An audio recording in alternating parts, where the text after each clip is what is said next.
السلام علیکم ستم گر قسط 8 تحریر نور آصف۔ جس نے میرا چینل سبسکرائب نہیں کیا ان سے ریکویسٹ ہے کہ وہ میرا چینل سبسکرائب کر دیں۔ شروع کرتی ہوں آج کی اس دعا کے ساتھ۔ اللہ پاک اپنی خاص رحم و کرم سے آپ سب پر ایسی بہار لائے جو کبھی ختم نہ ہو، آمین۔ اللہ پاک آپ سب پر اپنی رحمتوں کا سایہ ہمیشہ قائم رکھے، آمین۔ مجھے معاف کر دو عمل، پلیز مجھے معاف کر دو۔ ختم کر دو یہ دوری، تمہاری دوری مجھے پل پل مار رہی ہے، پاس آ جاؤ میرے، مجھے خود سے دور مت کرو ورنہ مر جاؤں گا میں۔ عمل نے احان ملک کو پوری قوت سے دونوں ہاتھوں سے خود سے دور دھکیلا تھا۔ مسٹر احان ملک، یہ ڈائیلاگ میں بہت دفعہ سن چکی ہوں آپ کے منہ سے۔ جب آپ میری زندگی میں آئے تھے تو ایسے ہی ڈائیلاگ اور بہت سے وعدے اور قسمیں کھائی تھیں آپ نے۔ تب تو میں نے آپ پر یقین کر لیا تھا، مگر اب میں مر کر بھی آپ پر یقین نہیں کر سکتی۔ انفیکٹ یقین کرنا تو دور کی بات ہے، دور کی بات، مجھے آپ کے مرنے یا زندہ رہنے میں کوئی دلچسپی نہیں۔ میری بلا سے مر جائیں آپ، عمل دہاڑتے ہوئے بولی۔ احان ملک سفید چہرے کے ساتھ عمل کا اتنا شدید رد عمل دیکھ رہا تھا۔ میں مانتا ہوں عمل، میں نے تمہارے ساتھ بہت برا کیا، لیکن تم غلط کہہ رہی ہو، میں نے تم سے کوئی وعدہ نہیں نبھایا۔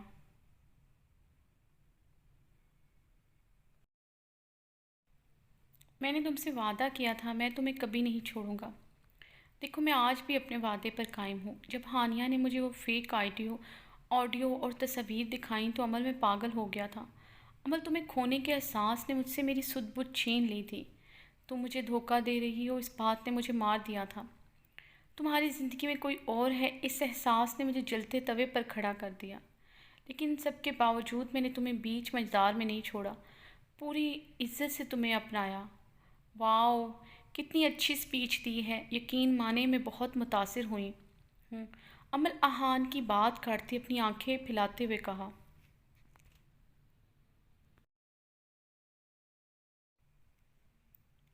مسٹر احان ملک، اس کے لیے تو آپ کو تمغہ امتیاز ملنا چاہیے تھا۔ کیا آپ نے ایک بے وفا دھوکے باز لڑکی کو عزت سے رخصت کروا کر اپنے بستر پر لائے اور پھر اسی لڑکی کی عزت اپنے بستر پر روند ڈالی، اس کے جسم کو ہی نہیں اس کی روح کو بھی پور پور زخمی کر دیا۔ واؤ، دیٹس گریٹ! عمل نے تالی بجائی۔ آپ نے مجھ پر جب اتنے احسان کیے ہیں تو براہ کرم ایک احسان اور کر دیں، مجھے اس نام نہاد رشتے سے آزاد کر دیں۔ بلکہ ایک ڈیل کرتے ہیں، آپ کو مجھ سے معافی چاہیے تو ٹھیک ہے، آپ نے صرف 3 بار طلاق طلاق طلاق بولنا ہے، اس کے بعد میں آپ کو معاف کر دوں گی، آپ کے ہر جرم کی معافی دے دوں گی۔ بولے منظور ہے ڈیل؟ عمل شفافیت سے بولتی احان ملک کا دل لہو لہان کر چکے تھے۔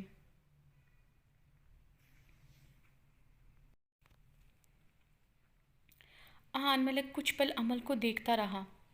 احان اپنے بالوں میں ہاتھ پھیرتے، اپنے آفس کا چکر لگاتے، اپنے اشتعال پر قابو پانے لگا۔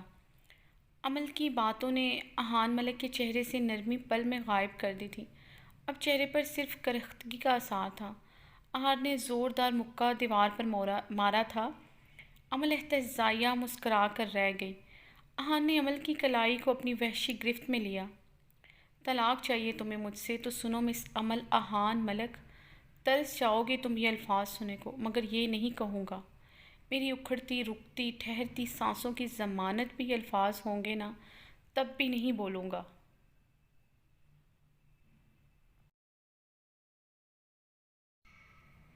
موت کے دہانے پر کھڑا ہوں گا، میری سانسیں اکھڑ رہی ہوں گی، اگر یہ الفاظ میری اکھڑتی سانسوں کو بحال بھی کریں گے تب بھی یہ الفاظ نہیں بولوں گا۔ مس عمل احان ملک، احان اس کی کلائی پر اپنی گرفت مضبوط کرتے ہوئے سرخ آنکھوں سے ایک ایک لفظ چباتا، سرد لہجے میں بولتا، عمل کا خون منجمد کر گیا۔ لیکن تمہیں مجھ سے رہائی چاہیے تو ٹھیک ہے۔ احان نے ایک جھٹکے سے اس کی کلائی چھوڑی تھی اور ٹیبل کے ڈرار سے پسٹل نکال کر عمل کو تھمائی۔ لو، شوٹ کر دو مجھے، اس طرح تمہیں رہائی مل سکتی ہے مجھ سے۔ میری سانسیں چھین لو اور آزاد ہو جاؤ، احان ملک سرد لہجے میں بولا۔ شوٹ می عمل، احان اتنی زور سے چلایا تھا کہ عمل ایک لمحے کو کانپ کر رہ گئی۔ عمل نے غصے سے پسٹل زمین پر پھینکا تھا اور کلچ اٹھائے آفس کا دروازہ کھول کر باہر نکل گئی۔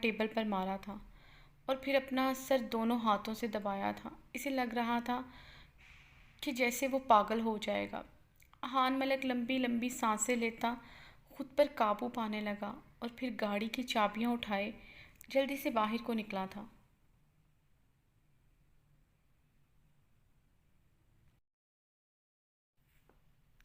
احان ملک بجلی کی سی تیزی سے باہر نکلا تھا کہ تمام سٹاف احان کی بجلی سی رفتار پر حیران ہوا۔ شانزے بھی حیران ہوئی تھی۔ پہلے عمل بھاگتی ہوئی آئی تھی، اب احان آندھی طوفان بندہ اس کے پیچھے لپکا تھا۔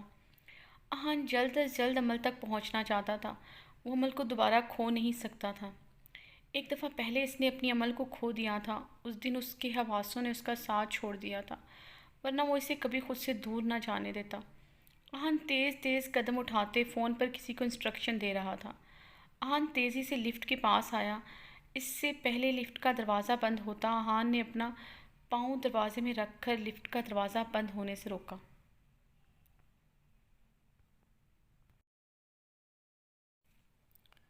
عمل نے احان کو لفٹ میں داخل ہوتا دیکھ کر غصے سے رخ پھیرتے ہوئے لفٹ کے تمام بٹن پریس کیے۔ احان نے مسکراتے ہوئے موبائل سے ایک میسج کیا تھا۔ اب احان تحمل سے لفٹ سے ٹیک لگائے، ایک ٹانگ اوپر کی طرف فولڈ کیے دیوار سے لگائے، دونوں ہاتھ سینے پہ باندھے مسکراتے ہوئے عمل کو دیکھ رہا تھا۔ عمل نے احان ملک کو ایسے ندیدوں کی طرح خود پر نظریں جمائے دیکھ کر غصے سے دانت کچکچاتے اپنا کلچ اٹھا کر زور سے لفٹ کے دروازے پر دے مارا تھا کہ اچانک سے لفٹ چلتے چلتے جھٹکے سے رک گئی۔ عمل نے سٹ پٹا کر رکی لفٹ کو دیکھا اور پھر احان کو دیکھا جو ابھی بھی اسی اطمینان سے اسی پوزیشن میں کھڑا اسے نہارنے میں مصروف تھا۔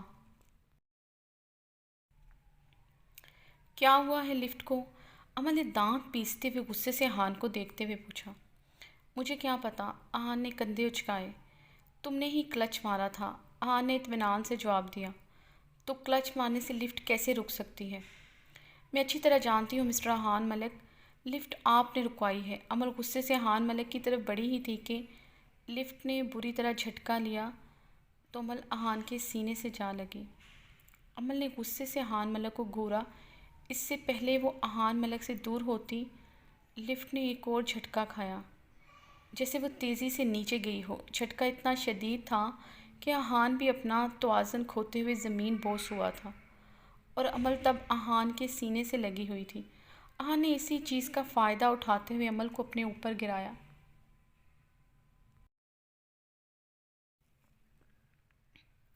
احان زمین پر لیٹا ہوا تھا اور عمل اس کے سینے پر تھی۔ عمل کے بال کھل کر احان ملک کے چہرے پر بکھرے ہوئے تھے۔ احان نے لمبا سانس لے کر عمل کے بالوں کی بھینی بھینی کنڈیشنر کی مہک اپنے اندر اتاری اور اپنے بازوؤں کا حلقہ عمل کی کمر کے گرد مضبوط کیا۔ احان بالکل مدہوش ہوتا عمل کی کان کی لو کو چوما تو عمل کو جیسے کرنٹ لگ گیا۔ چھوڑو مجھے بےہودہ انسان، ورنہ میں تمہاری جان لے لوں گی، عمل نے احان کی گرفت سے نکلنے کی کوشش کرتے ہوئے چلا کر کہا۔ اندر موقع دیا تھا تمہیں اپنی جان لینے کا، تم نے خود ہی گنوا دیا، احان گمبھیر سرگوشی نما آواز میں مخمور لہجے میں بولا۔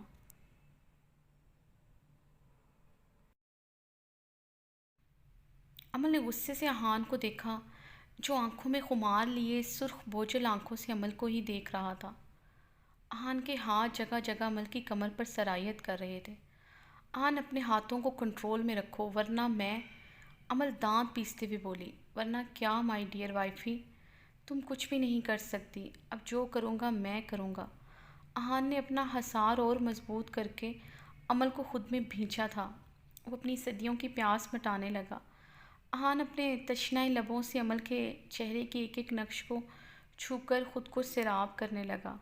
عمل نے اپنے ناخن احان ملک کی گردن میں پوری شدت سے گاڑے، مگر احان تو اتنا مدہوش تھا کہ کسی اور ہی دنیا میں پہنچا ہوا تھا، اسے بالکل فرق نہ پڑا۔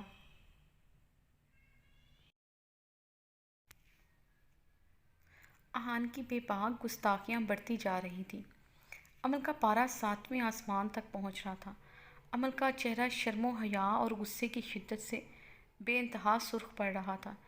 اس سے پہلے احان اپنی ہر حد کراس کرتا امل کو اپنا کلچ پاس پڑا دکھائی دیا۔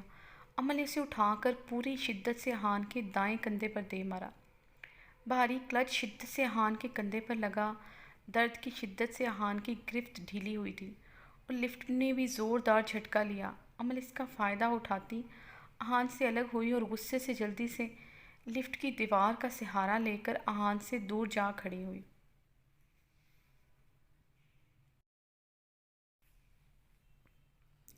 احان درد سے بلبلاتا اپنے دائیں کندھے کو تھامتے ہوئے امل کو دیکھا، جو دور کھڑی غصے سے ابھی بھی احان کو گھور رہی تھی۔ آئندہ سے میرے پاس آتے ہوئے 100 بار سوچنا مسٹر احان ملک، امل نے دانت پیستے ہوئے کہا۔ بہت ظالم ہو گئی ہو امل۔ احان اپنے کندھے کو پکڑتا ہوا اٹھا۔ اسے واقعی میں بہت درد ہو رہا تھا۔ امل نے پوری قوت سے اپنا بھاری کلچ مارا تھا۔ احان کا فون رنگ ہوا تھا۔ احان نے اپنا فون اٹینڈ کیا۔ ابھی تھوڑی دیر اور۔ اس سے پہلے احان فون بند کرتا، امل نے احان سے فون کھینچ کر اپنے کانوں سے لگایا۔ جلدی سے لفٹ آن کرو ورنہ میں تمہارا وہ حال کروں گی کہ یاد رکھو گے۔ اب اگر ایک جھٹکا اور لگا نا تمہاری جان اپنے ہاتھوں سے لوں گی۔ امل نے غصے سے دھاڑتے ہوئے بولتے ہوئے فون زمین پر پھینکا تھا۔ احان نے کنکھیوں سے لب کاٹتے ہوئے امل کو دیکھا، جو خطرناک تاثرات لیے گھورتے ہوئے لفٹ کے بند دروازے کو دیکھ رہی تھی۔ لفٹ سٹارٹ ہوئی تو امل نے قہر بھری نظروں سے احان کو گھورا تھا۔ احان نے مسکراتے ہوئے امل کو آنکھ ماری اور کندھے اچکا کر رہ گیا۔ یہ تو بھیگی بلی سے جنگلی اور خونخوار بلی کا روپ دھار چکی ہے، احان نے مسکراتے ہوئے سوچا، اور اس کا یہ انداز و اطوار اور یہ روپ احان کو اس کا اور دیوانہ بنا رہے تھے۔ لفٹ کا دروازہ کھلتے ہی امل تیزی سے غصے سے باہر نکلی۔ اس کے باہر نکلتے ہی احان نے اپنے لفٹ کے ساتھ ٹیک لگائے اپنے دل پر ہاتھ رکھا۔ ہائے ڈیئر وائفی، تم تو بنا شوٹ کیے ہی میری جان لے کر رہو گی۔ احان جلدی سے اپنا فون اٹھاتے باہر کو نکلا تھا۔ لفٹ کے باہر آفس کا کچھ سٹاف کھڑا کب سے لفٹ کھلنے کا انتظار کر رہا تھا۔ پہلے امل کو غصے سے باہر نکلتا دیکھ کر اور پھر احان کو کندھا پکڑے باہر آتا دیکھا، سب نے ایک دوسرے سے معنی خیز نظروں کا تبادلہ کیا تھا۔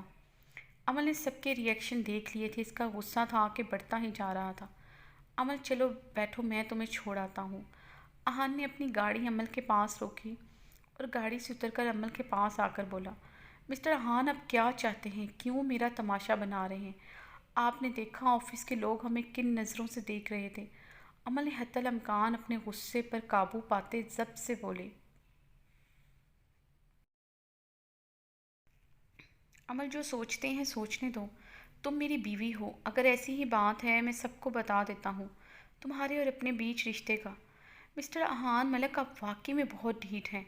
آپ اچھی طرح جانتے ہیں میں یہ رشتہ آپ سے قائم نہیں رکھنا چاہتی، تو کس بنیاد پر آپ سب کو بتائیں گے؟ اور خبردار آپ نے کسی کو بتایا تو۔ امل نے انگلی اٹھا کر وارن کیا۔ احان مسکرایا تھا اس کی انگلی اٹھانے پر۔ ٹھیک ہے، تم نہیں چاہتی میں کسی کو بتاؤں تو گاڑی میں بیٹھو۔ تم خود ہی یہاں سڑک پر تماشا کر رہی ہو اور لوگوں کو باتیں بنانے کا موقع دے رہی ہو، اور اگر تمہیں مجھ سے ڈر لگ رہا ہے تو تمہارے پاس حفاظتی ہتھیار موجود ہے۔ احان نے اس کے کلچ کی طرف شرارتی نگاہوں سے دیکھا۔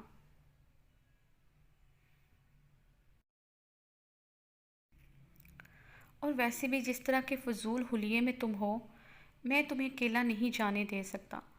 احان نے اس کی ٹائٹ جینز اور شارٹ فراک کی طرف اشارہ کیا۔ امل غصے سے چند پل احان کو گھورتی رہی اور پھر گاڑی کا دروازہ کھول کر بیٹھ گئی۔ احان مسکراتا ہوا ڈرائیونگ سیٹ پر بیٹھا۔ اب کی بار احان نے کوئی شرارت نہیں کی، خاموشی سے ڈرائیونگ کرتا ہوا اسے ہوٹل ڈراپ کیا۔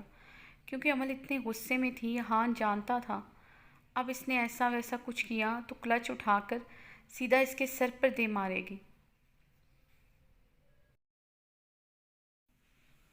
امل غصے سے اترتے ہوئے گاڑی کا دروازہ بہت زور سے بند کرتی تن فن کرتی آگے بڑھ گئی۔ احان نے مسکراتے ہوئے امل کو جاتے دیکھا اور گاڑی بیک کرتے ہوئے اپنے کندھے پر ہاتھ رکھا تھا۔ درد کی شدید لہر اس کے کندھے میں اٹھ رہی تھی کہ اسے ڈرائیو کرنا مشکل ہو رہا تھا۔ روحی اداس سی آفس میں بیٹھی گلاس والز سے باہر نظریں جمائے کھڑی تھی۔ جب سے داور اور عمل گئے تھے اداسی نے اس کے پورے وجود کو اپنی لپیٹ میں لے رکھا تھا۔ روحی نے اپنی ہتھیلیوں کو دیکھا اور اس میں محبت کی لکیر کو ڈھونڈنے لگی۔ 2 آنسو گر کر اس کی ہتھیلی میں جذب ہو گئے۔ شاید میرے ہاتھوں کی لکیروں میں محبت کی لکیر ہی نہیں۔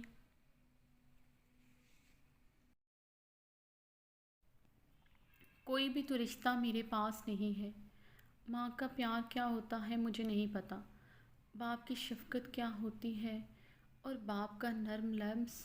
روحی نے اپنے ماتھے پر ہاتھ رکھا۔ ہر رشتے کے لمس کو ترسی تھی، اور جس سے وہ سب سے زیادہ محبت کرتی تھی وہ کسی اور کشتی کا مسافر تھا۔ رشتوں کے معاملے میں کتنی غریب ہوں، وہ اپنی ہتھیلی کو دیکھتے ہوئے سوچ رہی تھی۔ روحی کا دل دکھ سے بوجھل ہو رہا تھا۔ دروازہ کھلنے کی آہٹ پر چونکی۔ اپنے سامنے داور کو دیکھ کر اس کا دل خوشی سے کھل اٹھا اور وہ بے اختیاری میں داور کے گلے لگ گئی۔ داور اس کی بے اختیاری پر حیران رہ گیا، مگر اگلے ہی لمحے سے احساس ہوا تو ایک دم جذبز ہوتی داور سے الگ ہوئی۔ میں روحی خفت اور شرم سے سرخ پڑی تھی۔ داور اس کی حالت دیکھ کر مسکرا کر رہ گیا۔ کیسی ہو روحی؟ داور نے پوچھا۔ کیسی لگ رہی ہوں؟ روحی نے اپنی جھیپ مٹانے کو خوشگواری سے پوچھا۔ اچھی لگ رہی ہو ہمیشہ کی طرح۔ روحی نے نظریں اٹھا کر داور کو دیکھا، جو اسکن ہائی نیک اور بلو جینز میں بہت ڈیشنگ مگر بہت تھکا ہوا لگ رہا تھا۔ بلا شبہ وہ مسکرا کر بات کر رہا تھا، مگر چہرے پر کوئی رونق کے اثرات نہ تھے، اور آنکھوں میں عجیب اداسی اور وحشت نے ڈیرے جمائے ہوئے تھے۔ روحی اسے دیکھ کر زخمی دل کے ساتھ مسکرا دی۔ وہ جو بھی داور کے لیے محسوس کرتی تھی، مگر وہ ہمیشہ داور کی خوشیوں کی دل سے دعا کرتی تھی۔ مگر شاید داور کا نصیب بھی مجھ جیسا ہے۔ روحی اپنے خیالوں کے تانے بانے بن رہی تھی کہ داور کی آواز پر چونکی۔ کافی نہیں پلاؤ گی؟ داور تھکن زدہ لہجے میں بولا۔ لاتی ہوں میں۔ روحی مسکراتے ہوئے چلی گئی۔ داور نے کرسی سے ٹیک لگاتے ہوئے اپنی آنکھیں مودی ہی تھیں کہ چھم سے اس کی نظروں کے سامنے اس دشمن جاں کا چہرہ آیا تھا۔ دل کا درد تھا کہ بے اختیار بڑا تھا۔ داور نے بے چینی سے دل پر ہاتھ رکھ کر کرسی پر سیدھا ہوا اور عمل کی تصویر ڈرار سے نکال کر اسے دیکھتے ہوئے اپنے سینے سے لگائی۔